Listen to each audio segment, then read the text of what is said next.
What's up and welcome back to Interpreting the Stars, where today we're talking about the latest Disney Pixar animated film released to the public via digital home premiere. Whew, that's Onward. Now this is one of Pixar's many different films that I was never really that intrigued about. I wanted to see it because I do trust Pixar, but I also thought the trailers looked a bit kooky and zany. They just looked weird, to be honest with you. Weird can be a good thing, sure, but not always. Anyways, before the virus affects us all and this channel has to go into incommunicado, let's get cracking. This review is brought to you by the word of the day, incommunicado, being without means of communication. Onward is about a world where magic and fantasy exists, but nobody has any need for it anymore because technology exists that brings everything to a state of simplicity. When two elf brothers are given a magical staff as a post-mortem gift from their late father, it grants them the ability to have one last day with him. But something goes wrong and they're left with only the bottom half of his body. So, on a quest they go to find a mystical crystal that will allow them the ability to finish the spell and bring their dad back,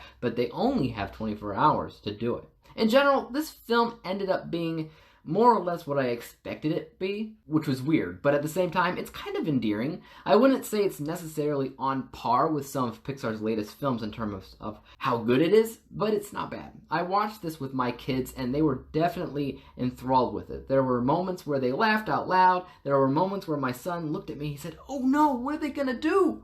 Clearly, he was worried and he cared about these characters, so I definitely think that this film attaches itself in a positive way for the intended target audience. The animation is very good. It has a warmth to it that you expect to find from Pixar. All of the characters are literally and metaphorically colorful. The story itself consists of a standard adventure, so, one clue to the next, to the next, to the next, until you get to where you're gonna end up being at the end. So there's some funny references also for an older audience, like some stuff that you pick up on as a clear nod to Indiana Jones. There's some stuff about Weekend at Bernie's 1 and 2, actually. It's definitely not a bad movie at all. But one word comes to mind when I watched this movie, and it was safe. I didn't think it took very many chances or risks in terms of the story or the character development. It was very by the books or cut and paste, which doesn't feel so much like what you come to expect from Disney or Pixar.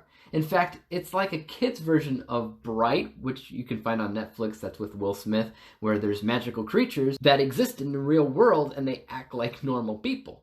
There's just so little that I attach to this movie that feels very original. I am, however, looking forward to Pixar's next film, which is Soul. Now, that looks a lot more distinct and something akin to Inside Out or something. I feel like this was a Pixar short that eventually got spread out to full length in the writer's room, and it wasn't entirely necessary to do that.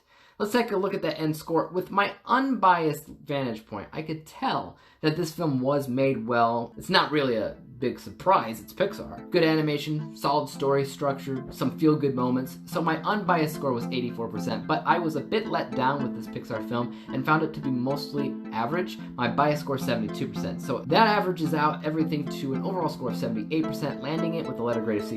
Again, it's not a bad movie at all when you look at it on its own, but when you start looking at it as a Pixar film, it's kind of lackluster in my opinion. Well, guys, tell me your thoughts on this latest endeavor from Disney and Pixar in the comments down below. Did you enjoy yourselves? Is this latest film from Pixar something that kids will grow up with nostalgia over? Let me know. As for YouTube, you know what to do. Hit the subscribe button if you like this review, because there's more like it coming out. Hit the thumbs up button, because that always helps out my channel. And don't forget about the little bell icon, because that'll help notify you when I come out with my next review. And until then, peace out!